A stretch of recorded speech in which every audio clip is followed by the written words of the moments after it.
I'm Richard Weil, and I'm the principal and owner of National Restaurant Consultants, and we welcome you in to the NRC Helpful Moment number 191. Hard to believe, 191. Right. Knowing when to pivot. Now, this is the topic of the day. I'm going to be the listener today and turn it over to our Vice President of NRC, Mr. Jared Flowers. But first, I didn't say, how are you, Brian? How are you today, Brian? I am great and excited about the snow that is coming. And once again, Mr. Brian Devine from CafeFuel and Top Line Management. Jared, kind of going all ways, sideways, but Jared, take it away. Knowing when to pivot. Jared Flowers, all the way live from Gilbert, Texas. With, Arizona. Gilbert, Arizona. But he's got that University of Texas football helmet right behind him. There you go. There's your UT. All right, hook 'em horns. Go for it, Jared. Sounds great. Well, thank you, everybody, and anybody who's tuning in and watching us and sharing us. There's a few points we've talked with our clients over the past several months. We'll start with the easy stuff. We have a client there in Denver, Colorado that is getting ready to open their second unit and has realized that, hey, maybe the target demographic that we were looking for wants more foofy drinks and shaken drinks, and maybe we have too big of a menu. And so we have worked with them on figuring out what's profitable and what's not, and what do your guests actually want. We have another client that's in the St. Louis, Missouri market that realized they just wanted to change their concept altogether because of what their guests were looking for.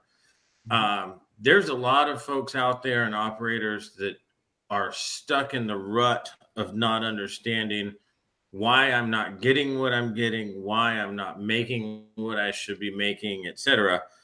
And not only can we help you with that, but if you take a step back and understand, let's look at our product mix. If the guests aren't buying it, let's quit selling it. If we haven't done a menu review with our broadline supply chain or broadline purveyors, let's do a menu review, and maybe I won't name any names, but if we have one company that's selling us all of our food, let's talk to another one and just see if we're getting better prices.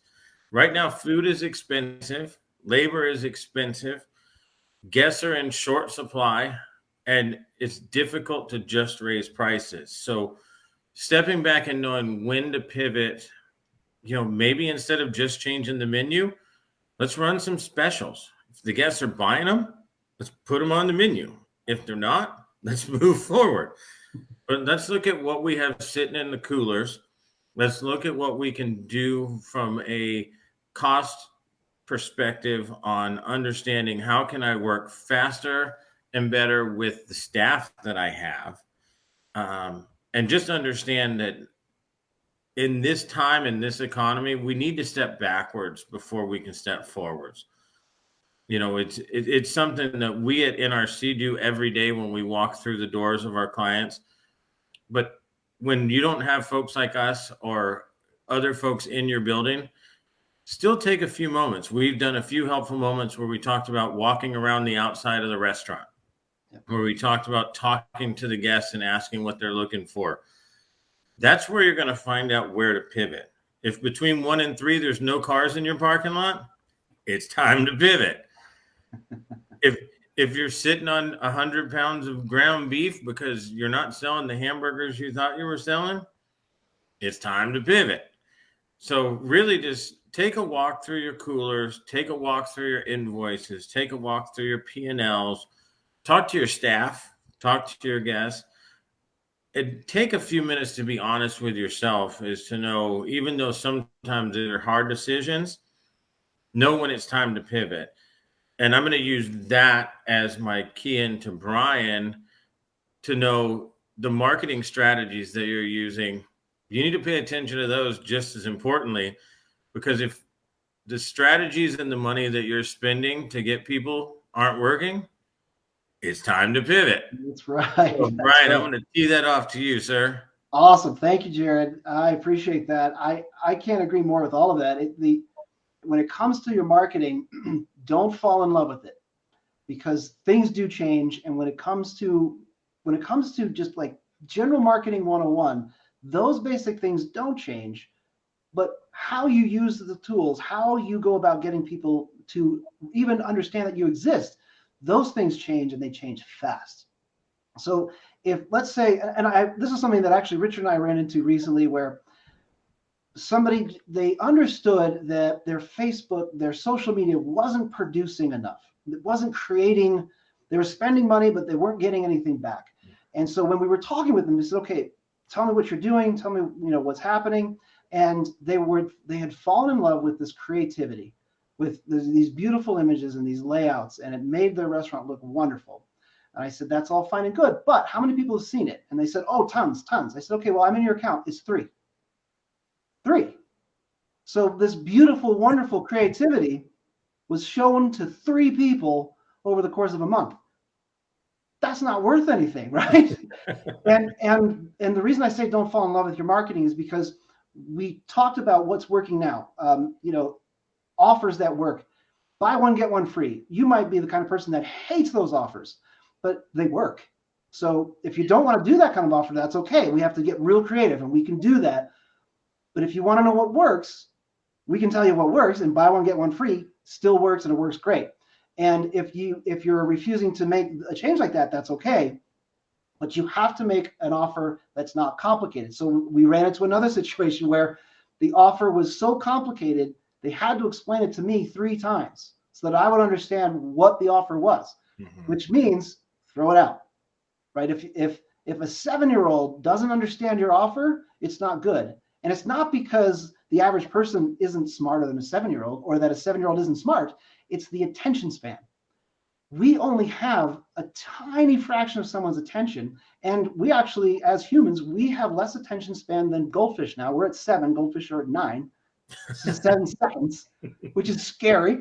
But it means that if somebody can't understand your offer in less than 7 seconds, your offer's no good.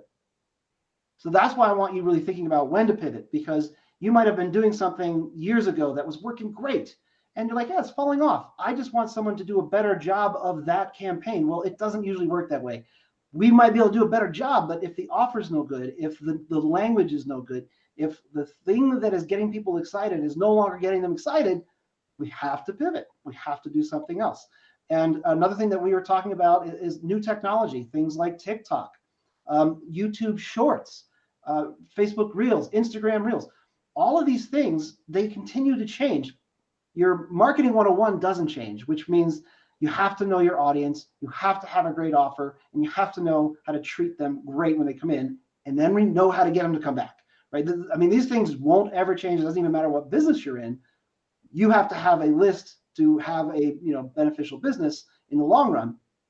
But where you put all that marketing, where you put your offer changes, and it changes fast. So be thinking about what you've got in place, what has worked in the past and why. And if it's not working, it's time to pivot, start looking at some other options and try them out. And when it comes to running ads, believe it or not, TikTok, I mean, it would cost about $15,000 just to run an ad for a month. Well, they've come down to, and now it's like $1,500, right? So that starts to make more sense to look at running ads. So I just want you really thinking about what is available, what do your offers look like? And if you're not sure if your offer is good, show it to someone that's between the ages of 7 and 10. And if they're like, I get it, and they can repeat it back to you what the offer is, you're golden. And if they don't get it, start over. Is that helpful? Richard, looked like you had a question about that. No, I think it is. It's time to pivot. I think this topic was great. Call to action. That's really what you got to do. It's the offer's got to get a call to action. And I don't care what you're doing, what business you're in, it's call to action. But Jared, do you have anything else? I did have one more thing. And again, we can always certainly help implement different tools. But as an operator, anybody who's watching this, anybody who sees it on a share, or anybody who wants help, understand that you can step back in your restaurant, pull your P&Ls, run a product mix. You know what's selling. Talk to your guests. Look at your parking lot, look at your hours of operation. And when you determine where it's time to pivot, we're certainly happy to help. But understand, in order to stay in business, especially in this economy, you've got to know when to pivot. And there's my mic drop for the day. Well, I think that says it all, and I appreciate you being here, Jared, as always. And Brian, I think both of you had some incredible points. That's it for the NRC Helpful Moment number 191, and we'll look forward to talking to everybody next week. So long for now, everybody. Bye. Bye Thanks, for now, everybody.